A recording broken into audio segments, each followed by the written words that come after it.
UNESCO Remote Radio Week 2021. Get ready for a week devoted to helping radio stations broadcast remotely. This next session in the Remote Radio Week.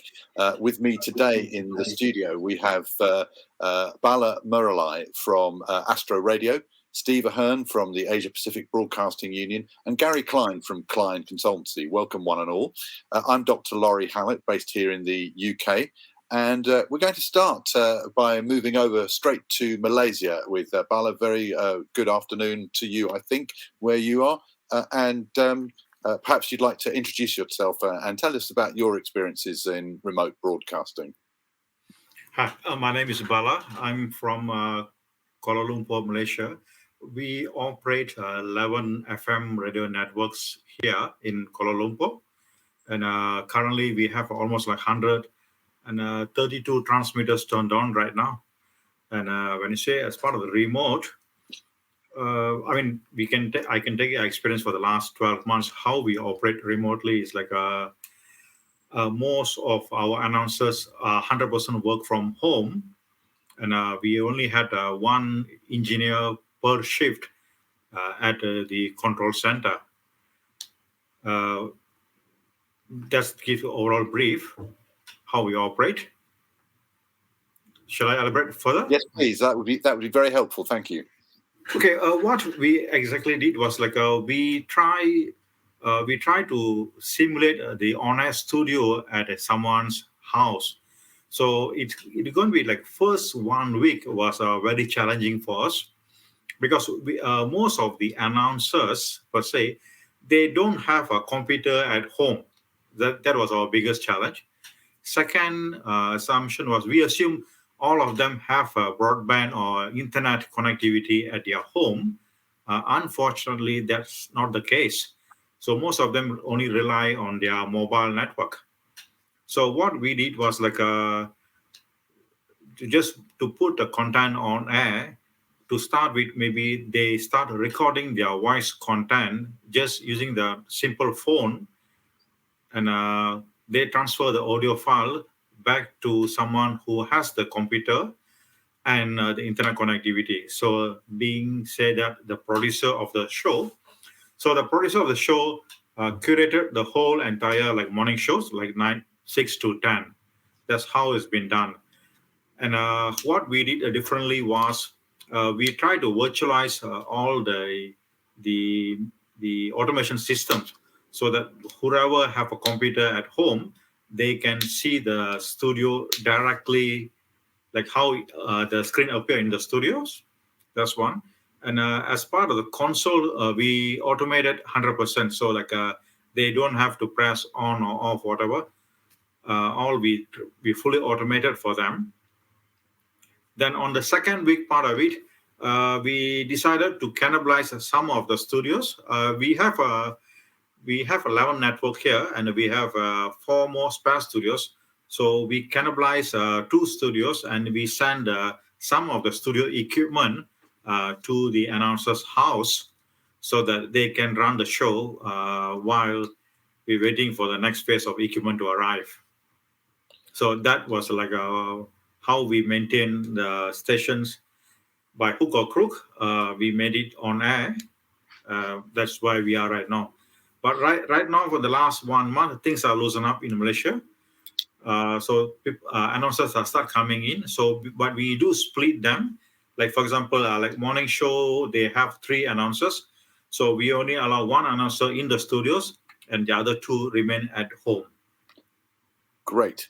That's a very interesting example, and it chimes with things that I've witnessed myself and heard from other people. What we'll do, I think, is we'll work through. We'll move to Steve next, and then to Gary, and then we'll have a roundtable discussion and questions. So if I could move over to Steve, please. Steve, what's been your experience over the past 18 months or so? Yeah, very mixed, Lawrie, and I'm I agree with Bala's comments about poor internet. Mine is quite poor at the moment, so I hope that I'm stable enough for everybody. When the pandemic struck, I researched some articles for our publication radioinfo.com.au about the topic of remote radio. And so my comments are drawn from that, from some of the experts I talked to. So a few comments in different sections. First of all, home studios. As we know, once you move out of a properly designed acoustic studio, you've got a whole lot of other factors in your spare bedroom or whatever it might be, more echo, more background noises. So simple tips to remember: choose a small room, go into a corner of the room, not the middle of the room, so that the echo is less. Don't be near a window, and dampen down the straight walls by acoustic foam or drapes or something like that. Second point about home studios, microphones and mic placement. Remember that even though you might still be using the same type of microphone, a cardioid dynamic microphone, you're not in the studio environment. So use a much closer mic technique than you possibly would in your studio, but avoid popping, avoid having the mic straight in front of you where you'll pop, move it a little bit to the side. And of course, don't face the mic towards a noise source, a fan or a fridge or anything like that. And one thing that a lot of the people I spoke to found was that even though in the studio environment we move around a lot back and forth from our microphones because of the acoustic environment, but non-acoustic,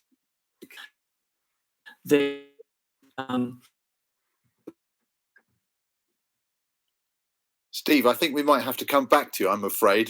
It was doing so well, and I think now it's just you may be coming back. Let's see what happens. Steve, we lost you there, I'm afraid, but you were just talking about moving around in the studio. Yes, and so my point about that is if you do move a bit, use a headset mic so that the microphone is at a fixed point away from your mouth. So if you're moving around, then the mic is in the same position. Just a couple more points, and then we can expand later in discussion. But I think the playout software, as Bala said, there's many different configurations. You can do live voice tracking or virtual live voice tracking back to the studio. So you only need a computer with a microphone, and then you just load the voice tracks into a schedule that plays out from the studio. Or you might use your software in your computer to trigger the play out so that you're in control of the whole system remotely, but still back to the studio where the main server is. Or maybe the third possibility is that your computer has the audio files and the play out interface on it, and at home you put your computer and your microphone through a mixer, and then you send the whole program back to your base or straight to the transmitter. So there's many ways to set up the software configuration, and probably good if I just leave it there because I'm sure more things will come out in the discussion. Thank you, Steve. We made it through. There was only one point where it slightly disappeared there. Gary, over to you. What's been your experience over the past 18 months or so? Thank you. And hello, everybody from Atlanta, Georgia, the southeast part of the United States. It's about 7:30 in the morning here, so a little early. I may talk a little slow. So I'm a consultant, and I travel around the country, and I travel internationally at times to help stations with their technical needs and diligence and things of that nature. And obviously, when the pandemic hit in March of 2019, I think it's coming on almost 2 years now, hard to believe, it was almost, and in some cases literally, overnight where people, staff DJs, on-air talent, and other staff members, accountants, program directors, general managers, really most everybody at the station, except the most mission-critical folks that couldn't leave, depending on the situation, were ordered to stay at home. They were told to do that by their employer, and/or told to do that by their state or local governments, with what we called stay-at-home orders. So what I found was that many stations were not equipped to handle the large amount of remotes that they had to set up. I mean, most stations before pandemic had a way to broadcast live from outside the station. I mean, many stations had a way to do it via Comrex or Tieline or Digigram or Skype or Zoom or any number of other methods to get some kind of remote broadcast going, even cellular phone if necessary. But what I found was that a number of stations didn't have enough of that. So if they had 3 studios, 4 studios, 5 studios, meaning 5 stations in their building, they might not have had enough equipment to broadcast for all 3 or 4 or 5 stations at one time. And so everybody had to scramble, which put a big load on the manufacturers in terms of shipping, building, and then shipping equipment. Thankfully, before a lot of the supply chain issues that we all face now hit us. This goes back almost 2 years, remember. But I found that not everybody was ready for that. So a lot of people had to scramble, and I spent some time as a consultant helping people get that system set up. In addition to that, and that meant, codecs or computers, as Bala pointed out, microphones. I think Bala said they pulled some stuff out of studios because, frankly, they probably needed it right away. And I saw the same thing happen, with the folks that I work with. But the other things that people weren't ready for immediately or didn't have enough equipment to handle were the other things that come along with working from home. We talk a lot about, on air and how did we get our jocks on air? I call them jocks here in the U.S., call them air talent elsewhere. But how did we run traffic and billing from outside the station? Were you already on a cloud-based system? Were you working on a VPN or some direct nailed-up VLAN to somebody's house? Did you have that in place? And what security risks or security systems did you have to bypass almost overnight to allow people to punch through your firewall, to get into traffic and billing, to get into your on-air automation systems? And so I found that a lot of that went on where everybody was just scrambling. And that also included, potentially sacrificing quality and on-air sound. We might have grabbed a USB mic or whatever we could find, and we used a lower grade codec. Like Bala pointed out, not everybody had internet or strong internet at home. So those are the things that I found. Now, here's the deal. At this point in time, my point of view is we're almost 2 years into this. And frankly, anybody that needed a broadcast from home, even if they scrambled in the beginning to make it happen, they made it happen. So now where are things? Are we going back and assessing the quality of our broadcasts? What did we do right? What would we do differently? How can we be better prepared for, hopefully never, but let's say the next time? What security systems, firewalls, VLANs, SD-WANs did we put in a place or not put in a place that we need to go back and do? How do we assess all this as engineering managers, technical types? And how do we prepare a budget, and how do we put that in front of our bosses? For me, my bosses are my clients. For somebody who works at a station, your boss might be the operations manager, the general manager, or COO or CFO. But how do we collect all that info and be better prepared for the next time if we're not already? Obviously, there are several, by law of averages, statistically, there are people watching this that have done a great job and are ready for the next one, spent the last 2 years getting everything ready in tip-top shape.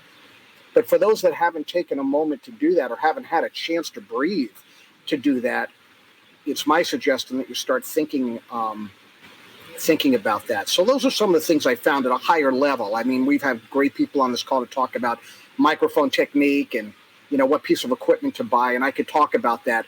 I'm thinking about this from the higher level, I'm not going to say high up in the clouds, but, how do you make it better? And how do you, create your own report card to understand,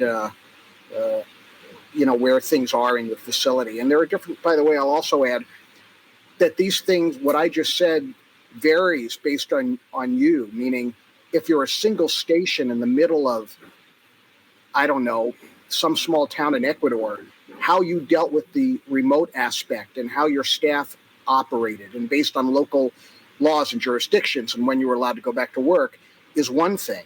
If you're a small group of stations in a city with 5 or 6 in the building, that's another. I talked about that before. And if you are a larger organization like Bala's or many others that have many stations and many transmitters and employees throughout different countries, then that's another way that you look at it on a bigger scale. So one size doesn't fit all. My point is just to get people thinking about that for their particular situation.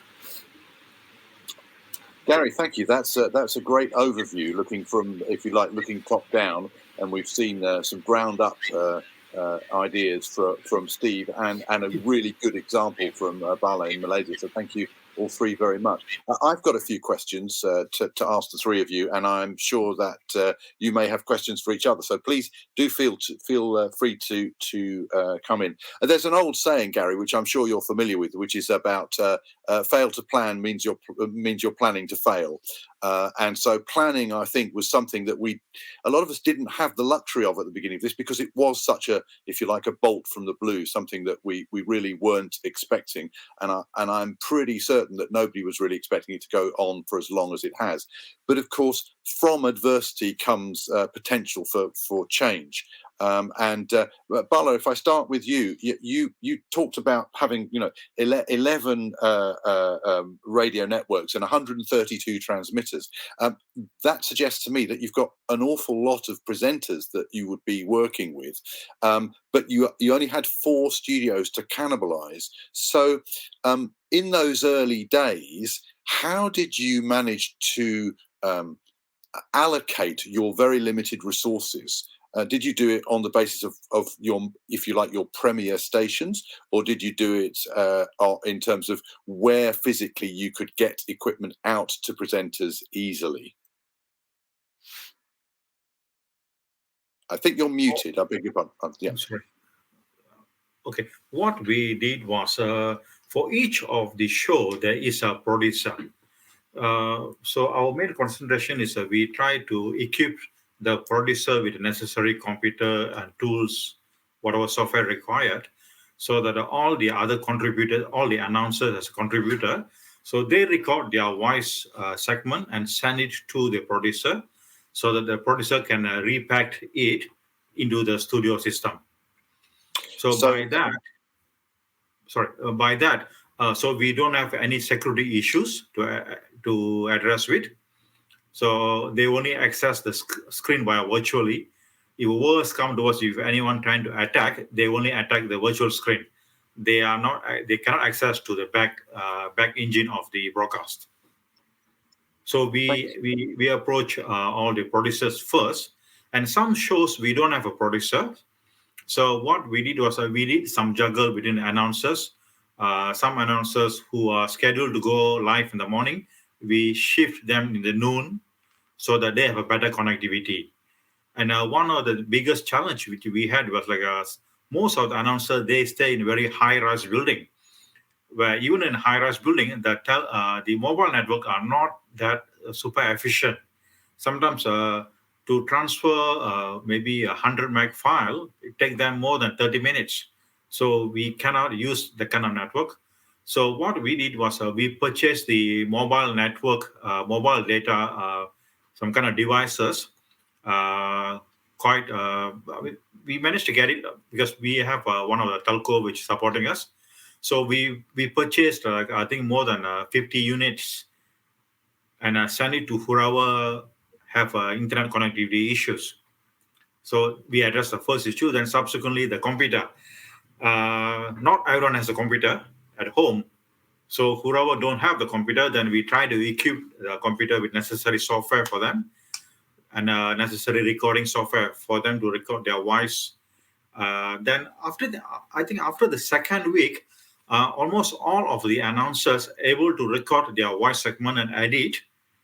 And managed to dump into the main broadcast system. So effectively what you were doing, Bala, if I've understood this correctly, is that your programming became largely pre-recorded. You were not actually doing full live programming because primarily of network connectivity issues. Most of even the voice delayed by maybe 3 minutes. But the pieces coming into those programs had been effectively pre-recorded, sent to the producer then mixes, and then that creates the pseudo-live programming. Yeah, exactly. That's right. And was that how you continued through until things began to become more relaxed in Malaysia? Yeah, that's right. That's what we did. Most of them are pre-recorded. Like for us, like a 3 minutes delay is not a big issue because we still can carry the current news, the current affair, politics, and all that, even up to traffic. Even the traffic teams, they work in a different system.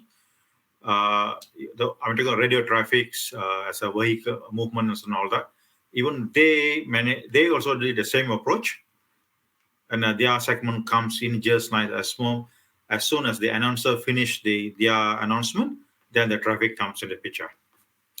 And do you think? Let's ask that question again. What do you think the reaction was of your audiences? Did they notice fundamental differences, or do you think that their perception was that you were providing almost business as usual? For the public is they don't see that they didn't realize that all the contents are pre-recorded. Sounds to me like you got it right in that case. Yeah, that's right. Gary, can I just come back to you and ask you? You talked a lot about it, and of course that is a serious issue. But I wonder, did you, in wearing your consultancy hat, experience particular examples where people did hit problems with deliberate attacks on their systems? I didn't. Great question. I didn't experience.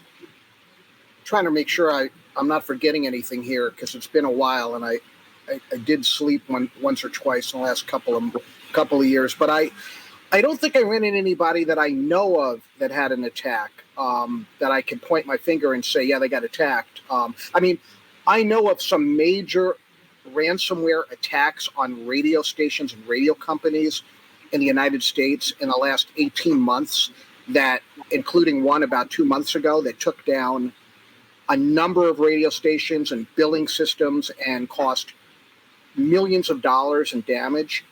But I don't know that those attacks that were, I guess, call them successful, were related to security lapses due to changes made for the pandemic. So I don't know that they are related to that. But again, I do know of real challenges and losses of revenue. If anybody cares to know about it, I don't want to mention the names of these companies, but it's all public. It's public now. If you Google, ransomware attack, U.S. radio company or something like that, you'll find some articles, I'm sure. But as far as the pandemic-related changes that were made or quick overnight, security feature items that were disabled, and then an attack came, I don't know of that. But, as we operate in this space, in this medium, and certainly the world of IT and security, we never know when something might happen, and we definitely don't want to allow it. And what Bala just said about allowing access to screens and stuff makes a lot of sense, and that's great. And I know people who did that through TeamViewer or Zoho or other remote desktop, other methods. But I also know a lot of stations that weren't set up that way, or how to make other changes to allow people into systems. And so, like I said, every situation is unique or different, although we can find some common threads. A pandemic aside, on the subject of attacks, I think we always need to be on guard. All it takes is one email with one wrong click of an attachment, and even less than that with some of these sophisticated attacks. And if your network isn't set up right, here in the U.S., we saw one attack, we think probably came in by email, transverse through Active Directory to a whole bunch of stations all over the country in a matter of minutes.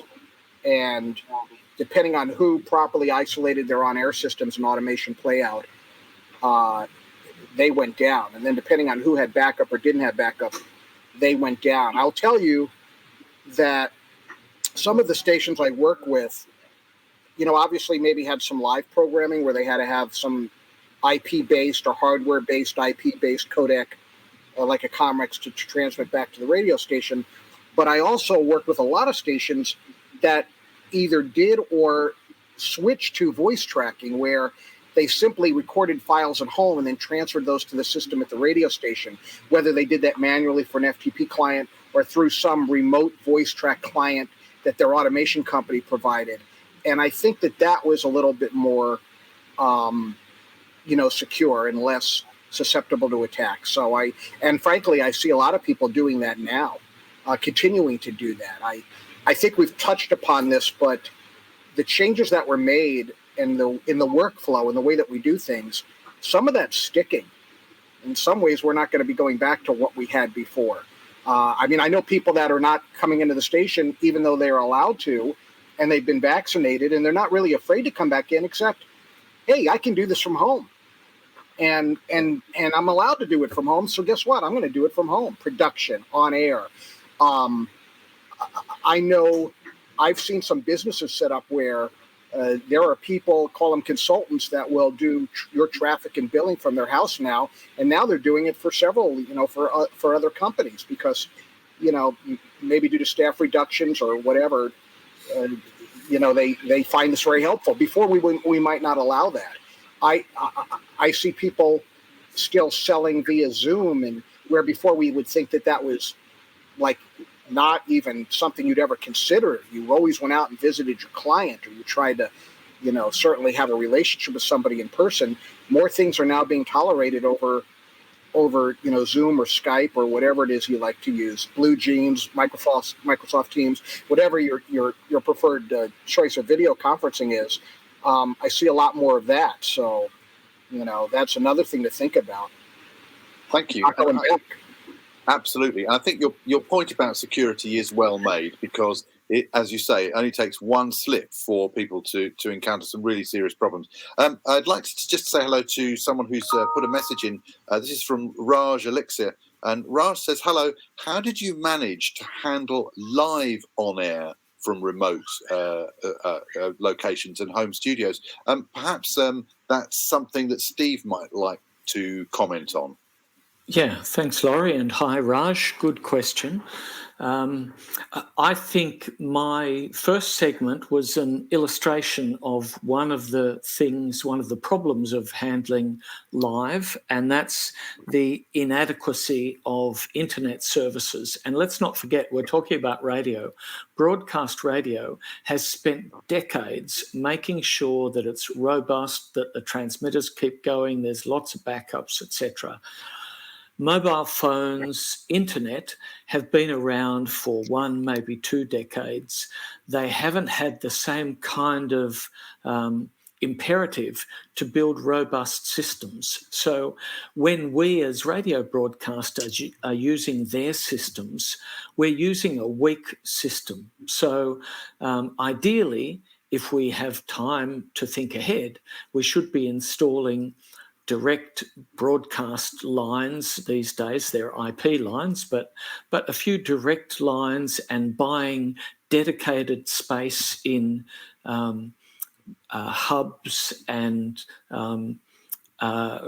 network feeds, so that we have control rather than internet services or mobile services having control. And what I did after I was aware I was breaking up before, I used one of the principles that I tell everybody: have multiple backup paths. So I was using my main internet, home internet here, but where I am in Sydney, it's 10 o'clock at night. All of Australia is watching movies on internet services. And so the total bandwidth in Australia is totally full. And so I was dropping out. I knew that I had 2 other services. I switched to tether to my mobile phone data service where my plan is good and where probably fewer people are using that service. So there's a key point for you, Raj. Whatever you're going to do live from home, have more than one possible connection, and I would say 2 or 3 different providers so that you've got choices. And the other thing is, the more steps there are, the more points of failure there are. So there could be multiple points of failure in your path from where you are to the transmitter. Minimise the number of steps by not having to go through many studios, etc. We heard about that. And a few other just small points about connectivity. It's useful to connect to your colleagues. If you're doing a show with several people or whatever, you might want to connect on your iPad and connect via a video service to look at your co-host. But if that iPad is connected to the same connection as your voice is going down, then it's using a lot of bandwidth. So connecting video and connecting your audio feed to the same service will not be good because your buffer and the bandwidth will be lower. Again, use multiple paths. And probably the final point is that if you're trying to reconnect, then make sure that when you do reconnect, you've got an automatic reset. This conference system was pretty good. It reset me straight in. But some of the systems, because there are firewalls at the back end, there's the security provisions that we've talked about, they may lock you out and it may take you a long time to get back. So they're all some of the things I would think about for those live connections that Raj mentioned. Thank you, Steve. Would Gary or Bala like to add anything to that? Okay, I can start first. What we did was we have almost maybe 50 to 60 announcers. Few of the announcers we tried with the product called Music Cam. We had a few back in our rack, so we also cannibalized that and send back to people's house where they still have a ports line. So we just connect the microphone directly into the unit. And the output of the unit, we pick it up from the studios. So some announcers can go live without going to pre-record, provided they got a very good. They don't rely on the data network, but we use the ports line for that. Thank you, Gary. Anything to add, or shall I move on? No, I think Steve did a nice job of covering that. Thank you. One of the things that I've noticed as a listener, forget wearing my broadcasting hat, is that some of the quality on BBC World Service and BBC domestic programs, in terms of outside lines, there are really 2 issues. There is the quality issue of the incoming audio and the reliability. So in live news programs, a lot of links have dropped and had to come back. And as Steve said, you have a fallback. And here in the UK, the fallback is still the telephone line. So you'll get an excellent quality, fairly high bandwidth audio connections, for example, from a politician or a performer, and it will drop. And the next thing you know, it comes back as a telephone line. How do you think that the public respond to that? Do they? Does it really bother them? Are we too obsessed with quality? I think we are too obsessed with quality. It was a good thing when we had the luxury, but we've got to remember that our audiences just want the information. And in this example, the pandemic, when nobody knew what this thing was, they all went to news talk radio stations, and those ratings went up for those stations because people were hungry for new information. As they learnt about it, then their habits went back to their normal listening habits, some back to music, etc. So our audiences are after the content. And as long as the content is good, I think that's the first thing. But of course, as we all know, if your quality gets in the way of the content, then you have a problem. So I've found that for telephone callers, echo, crosstalk, and buffering were the biggest problems. And to get over that from the caller's point of view, we've talked about studio end and our side, but from the caller's point of view, it is bandwidth. As I was saying before about the quality, in all our main cities, the telcos and the internet providers have set it up so the biggest bandwidth is in the CBD. But now we're all working from home. That's not where the bandwidth is set up. So automatically everything is lower quality. Things to tell the audience and the callers are, don't use Bluetooth earbuds because that's another point of failure. Connection will lag. Bits will drop out. Use wired headphones.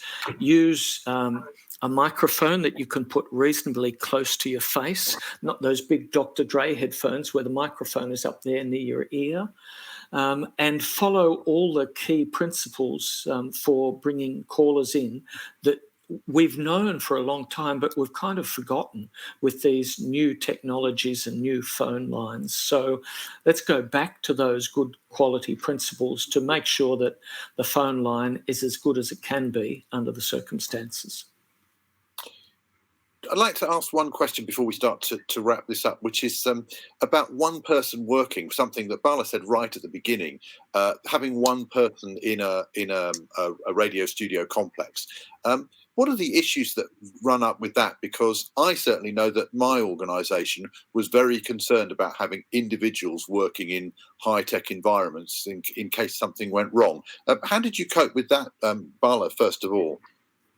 Okay, what we did was the house rule here is we should have at least two staff to be in a control room. During the COVID situation, we only had one, so the other party will be in a different block of the office. So they will exchange the shift every 4 hours so that the staff will not get lethargic or whatever. So during a lunchtime, when person A moves out, person B enters the facilities and the controls. Then the person who finished the lunch, and he will sit into different control room and monitor the other subsystems. That's how we manage. So we have two staff, but only one staff in charge in the control room. The other one is auxiliary. Thank you. Gary, what examples did you see of that with your consultants? In terms of like what Bala just spoke about, I had one client. They had I don't know, 4 stations that operated out of their building. Their top rated station and their top biller in the market, which I think had a 3-person morning show that was well regarded. And obviously in the beginning of the pandemic, we're talking a lot about the latest information from day to day.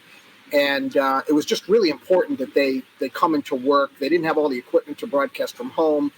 It was just easier to be in the building. So what they did is they put one of the operators in the main control room studio. They had one person in the conference room in another part of the building, and another person, I think it was in an office or the break room. And they literally had, in the very beginning, before things could be worked out permanently, or more permanent, if you will, they had microphone cables running up and down the hallway and headphone cables, and separated physically the people at their station, that way. They didn't have any bandwidth issues. They just ran a cable down the hall. So, I mean, I walked in one morning and I'm like, why are you sitting in the conference room with headphones and a microphone? What are you doing in there? And then it was explained to me, and I was like, oh, okay, I get it. Well, that's creative. I don't know. I guess that's one of the things we're lucky about. We do work in a creative industry. We've got a couple of minutes to go, and I'd like to wrap things up by asking each of you, perhaps starting with Steve, as to what are the takeaways from the last 18 months? What have we learnt, and what might we do differently in future? And what are we going to carry on doing just because we've realised it works? Yeah, they're good questions, and I think every broadcast operator in the world is considering those. So what we've learnt is that our kind of people like to work together, and this remote working is not as conducive to creativity as being together. So people do want to work together, but they want to work in safe environments, and this kind of remote working is a fallback when you have to. We've discussed the ways of doing it. I think probably, and I'm also just going to share an article which has a lot of references to some of the technology in it. So that's in the comments section, I think, or the chat at the moment. Somebody might share it with all the participants. And I'll just mention a few of the things, because I think the technology, we have to know the technology that's out there to allow us to make these connections. And there's a whole lot of things that we haven't talked about or thought about before that we need to talk about now. That's ways of connecting through browsers. So one of the stations uses ServLink with an HTML5 digigram routing system. Others use IP connections, Kline IP codecs, RCS Zeta, the Caller One phone box, which brings in WhatsApp and Skype. There's a lot of things that our suppliers of equipment have learnt from this, and they've now rolled those capabilities in. Yeah, thank you. That's the article. That's all from me. Next. Apologies, I was muted there by mistake. We've come to the end of this session. Far too much to talk about and not enough time, which shows it was very interesting material. So Gary Kline and Steve Ahern and Bala, thank you very much indeed for your contributions to this. And I hope those listening and watching found it interesting too. Thank you very much indeed, all of you. Thanks, Lawrie. Good to talk to you all.